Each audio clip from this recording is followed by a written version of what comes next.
Hello বন্ধুরা, রান্নায় হাতেখড়ি থেকে আমি লিজা। আজকে যে রেসিপি তোমাদের দেখাতে চলেছি সেই রেসিপি কিন্তু খুবই ঐতিহ্যবাহী, সাবেকি, অনেক পুরনো দিনের একটা রেসিপি। আমার সকল বন্ধুদের কাছে অনুরোধ, সাবস্ক্রাইব করে পুরো ভিডিওটা কিন্তু দেখো। আজকের রেসিপির জন্য আমি নিয়ে নিয়েছি কিছু কাতলা মাছের, বেশ একটু বড় ধরনের কাতলা মাছের মাথা। এই মাথাগুলোকে আমি কি করেছি, বাজার থেকে একেবারে একটু পিস পিস করে কেটে এনেছি আমার রান্নার সুবিধের জন্য। আর কানকো যেটা থাকে মাথার মধ্যে, যে কাতলা মাছের মাথার যে কানকো থাকে, সেই কানকোটাও কিন্তু আমি বাদ দিয়ে দিয়েছি। এইবার আমি এই মাথাগুলোর মধ্যে একটু নুন হলুদ মাখাবো। দিয়ে দিচ্ছি পরিমাণ মতো হলুদ, আর দিচ্ছি পরিমাণ মতো লবণ। আমি আগেই বলেছি আজকের রান্নাটা একটু সাবেকি ধরনের, খুব পুরনো দিনের রান্না।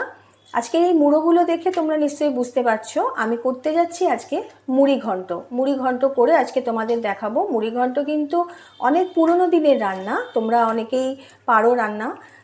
যারা তোমরা রান্না ভালো পারো তারা কিন্তু অবশ্যই করতে পারো, কিন্তু আজকে আমি যে মুড়ি ঘন্টটা দেখাচ্ছি সেটা কিন্তু একেবারেই আমার মতন করে আমি দেখাচ্ছি। তোমরা দেখতে থাকো। মাছগুলোকে প্রথমে আমি ভালোভাবে নুন হলুদ মাখিয়ে নেব। নুন হলুদ মাখিয়ে মিনিট 15 আমি মুড়োগুলোকে রেখে দেব।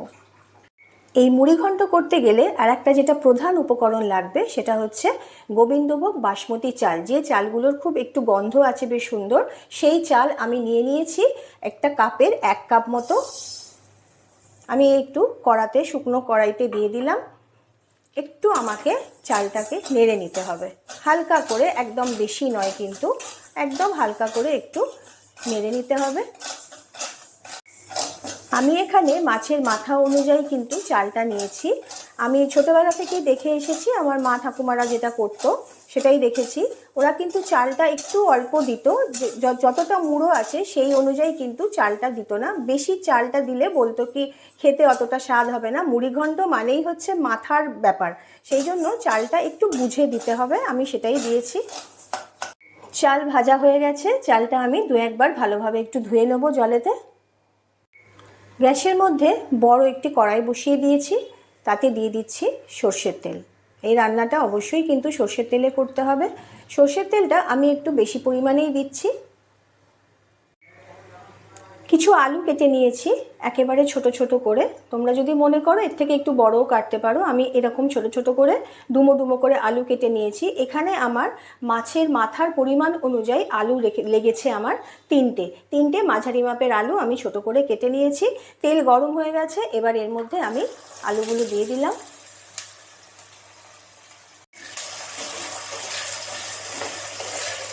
আলুটা একটু তেলের মধ্যে নেড়ে নিতে হবে। খেয়াল রাখতে হবে একেবারেই যেন নরম না হয়ে যায়, আবার একদম যেন শক্ত শক্ত না থাকে। দিয়ে দিচ্ছি আলু ভাজার মধ্যে পরিমাণ মতো অল্প একটু হলুদ আর লবণ। একটু লাল লাল হলেই আমাকে তুলে নিতে হবে আলুগুলোকে। এই মুড়ি ঘন্টর কিন্তু অনেক ইতিহাস আছে, আজকে তোমাদেরকে আমি এটা করতে করতে অবশ্যই বলবো। মুড়ি ঘন্ট মানে কিন্তু এখানে কোনো মুড়ির ব্যবহার নেই। আমরা যখন ছোট ছিলাম তখন মুড়ি ঘন্ট ভাবলে আমরা ভাবতাম মুড়ি দিয়েই বোধহয় রান্না করা হয়, কিন্তু যত বড় হয়েছি আর এখনও জেনেছি যে মুড়ি ঘন্টতে কিন্তু মুড়ির ব্যবহার একদমই নেই। মুড়ি ঘন্ট বলা হয় এই কারণে মুড়োর ব্যবহার থাকে বলে, মাথার যে কাতলা মাছের বলো, রুই মাছের বলো, একটু বড় মাছের মুড়োটার ব্যবহার থাকে বলে ওই মুড়োটাকেই আমরা মুড়ি ঘন্ট বলে থাকি। মুড়ো দেওয়ার জন্যই কিন্তু মুড়ি ঘন্টর নাম। আলুগুলো কিন্তু আমার ভাজা হয়ে গেছে, এবার আমি তুলে ফেলছি।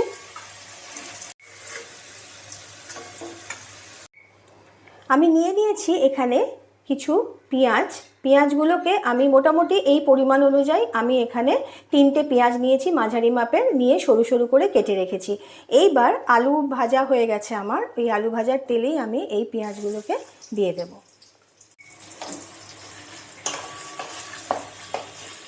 পেঁয়াজও আমি অল্প একটু লাল হলে তুলে নেব।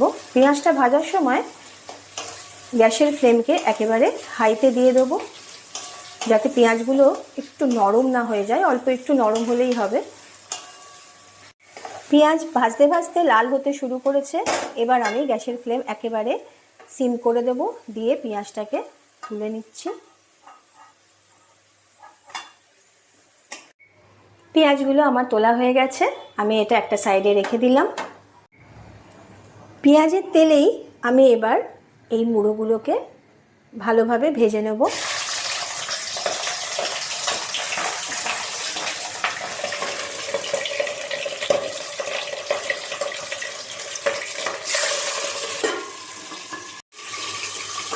গ্যাসের ফ্লেমকে একেবারে সিম করে দিয়েছি। আস্তে করে এগুলোকে একটু নেড়ে উল্টে পাল্টে দেব। মাছের মাথাগুলো আমার ভালোভাবে ভাজা হয়ে গেছে। আমি মাছের মাথাগুলো ভাজার পর বাকি যে তেলটা আছে আমি সেটা একেবারেই না তুলে আমি এর মধ্যে দিয়ে দিচ্ছি দুটো তেজপাতা,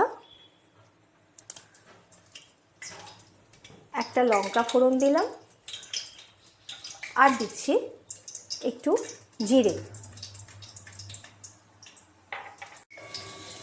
জিরে আর লঙ্কা তেজপাতা একটু ভেজে নিয়ে দিয়ে দিচ্ছি কেটে রাখা টমেটো। এখানে আমি 3টে টমেটো নিয়েছি, মাঝারি মাপের, দিয়ে দিলাম। এই টমেটোটা তেলের সাথে একটু নেড়ে নিতে হবে। 1 মিনিট টমেটো নাড়ার পর এবার দিয়ে দিচ্ছি পরিমাণ মতো একটু হলুদ, দিয়ে দিচ্ছি পরিমাণ মতো একটু লবণ, আর দিচ্ছি চা চামচে 1 চামচ মতো আদা বাটা। যেহেতু মুড়িঘণ্টে বাসমতি গোবিন্দভোগ চালটা ব্যবহার হয়, সেই জন্য বাসমতি গোবিন্দভোগ চালের একটা নিজস্ব গন্ধ আছে, সেই গন্ধটা রসুনটা দিলে কেটে যায়। সেই জন্য আমি একেবারে রসুন দেবো না সেটা না, আমি এর মধ্যে খুব অল্প পরিমাণে একটু রসুন বাটা দিয়ে দিচ্ছি। পরিমাণ অনুযায়ী 1/2 চামচের একটু এদিক ওদিক দিয়ে দিচ্ছি রসুন বাটা।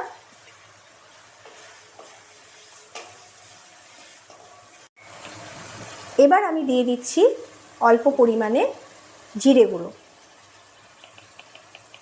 এবার দিচ্ছি অল্প পরিমাণে ধনে গুঁড়ো, আর দিয়ে দিচ্ছি খুব সামান্য পরিমাণে লঙ্কা গুঁড়ো, লাল লঙ্কার গুঁড়ো। এইবার এই মশলাগুলোকে দিয়ে ভালো করে একটু কষতে হবে। এবার ভিজিয়ে রাখা চাল আমি দিয়ে দিচ্ছি, বাসমতি গোবিন্দভোগ চাল।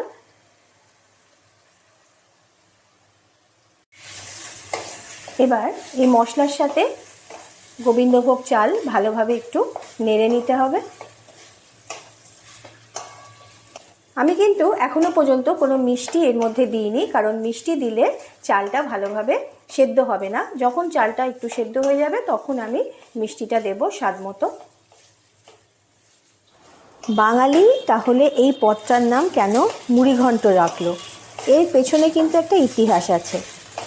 এবার গরিব নাবিক যারা ছিল, আগের যারা ছিল গরিব নাবিক, তারা যখন বন্দর থেকে জাহাজ নিয়ে ব্যবসা বাণিজ্য করত, তখন তারা দিনের পর দিন, মাসের পর মাস, যেহেতু তারা মানে জলেতে থাকতো জাহাজে, তখন তারা যে নাবিকরা থাকতো আর কি জলেতে, তো তাদের খাদ্যের কোনো রসদ ছিল না। একমাত্র সহজলভ্য যেটা ছিল সেটা হচ্ছে মাছ। তাই নাবিকরা ভাতের সাথে বিভিন্ন রকমের মাছের পদ খেত। এইবার খেতে খেতে হলো কি, যে অবশিষ্ট মাছ খেতে খেতে যে অবশিষ্ট মাছের মুড়ো আর লেজাটা থাকতো, তারা কি করতো, সেই মুড়ো আর লেজার অংশ দুটো দিয়ে চালের সাথে একসাথে করে রান্না করতো। কিছুটা পোলাওর মতন হতো। আর মাছের মুড়ো থাকায় এই খাদ্যটার নাম হয়েছে মুড়িঘণ্ট। তোমাদের সাথে গল্প করতে করতে কিন্তু আমি কড়ার মধ্যে, তোমরা দেখলে, মাছের মাথাগুলোও দিয়ে দিয়েছি, আলুও দিয়ে দিয়েছি, দিয়ে একসাথে এটাকে ভালোভাবে নাড়তে হবে।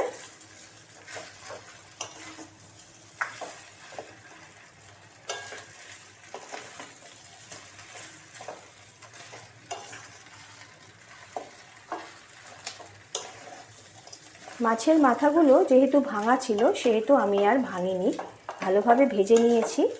একটু থাকলে আবার একটু মজে যাবে, তাহলে খেতে ভালো লাগবে। এবার আমি এর মধ্যে দিয়ে দিচ্ছি কেটে রাখা কিছু কাঁচা লঙ্কা, কারণ পাকা লঙ্কা খুবই অল্প পরিমাণে দিয়েছি, ওই জন্য দিয়ে দিলাম। এইবার আমি এর মধ্যে দিয়ে দেব চালের মাপের আমি জল দিয়ে দিচ্ছি। চাল আমি এখানে 1 কাপ দিয়েছি, ওই জন্য জল দিলাম আমি 2 কাপ। জল দেওয়ার পর ভালোভাবে একটু নেড়ে নিতে হবে।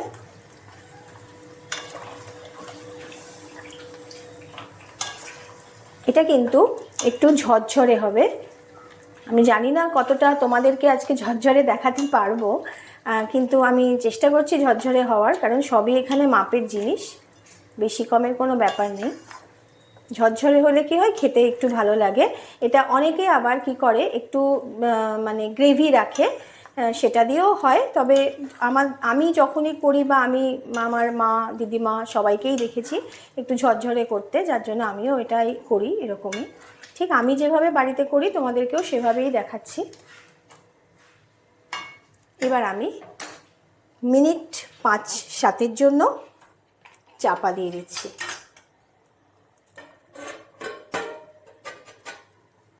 মিনিট 4 পর ফিরে এলাম। দেখো জল যা দিয়েছিলাম বেশিরভাগই শুকিয়ে গেছে। আমি গ্যাসের ফ্লেমের কথাটা বলতে ভুলে গেছি। গ্যাসের ফ্লেমটাকে কিন্তু আমি মিডিয়ামের থেকে একটু সিমের দিকে রেখেছিলাম।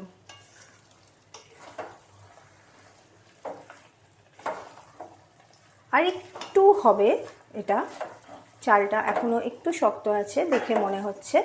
এবার আমি এর মধ্যে ভেজে রাখা যে পেঁয়াজ ছিল সেগুলো আমি এর মধ্যে দিয়ে দেব।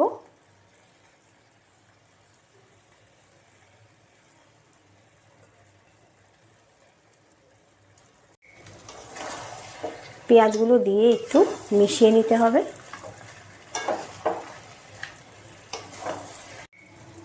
চালটা একটু নরম হয়ে গেছে, আমি দিয়ে দিচ্ছি পরিমাণ মতো একটু মিষ্টি। তোমরা এটা স্কিপ করতে পারো যাদের প্রয়োজন নেই।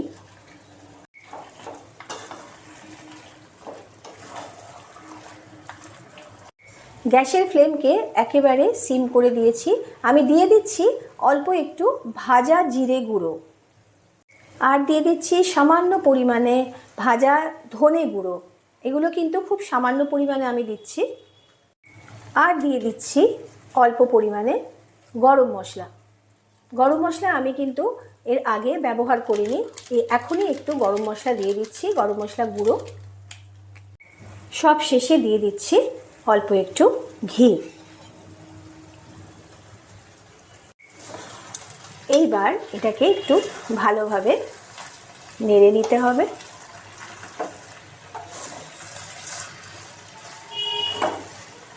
তোমাদের সবার জন্য বলছি, আজকের রেসিপি আমার কেমন লাগলো সেটা তোমরা খেয়ে অবশ্যই আমাকে, আমার যারা পুরনো বন্ধু আছো, যারা আমাকে প্রথম থেকে ফলো করছো তাদের জন্যও বলছি, তোমরা কিন্তু সকলে খেয়ে আমাকে কমেন্ট বক্সে অবশ্যই জানিও যে কীরকম লাগলো তোমাদের এই মুড়ি ঘন্ট।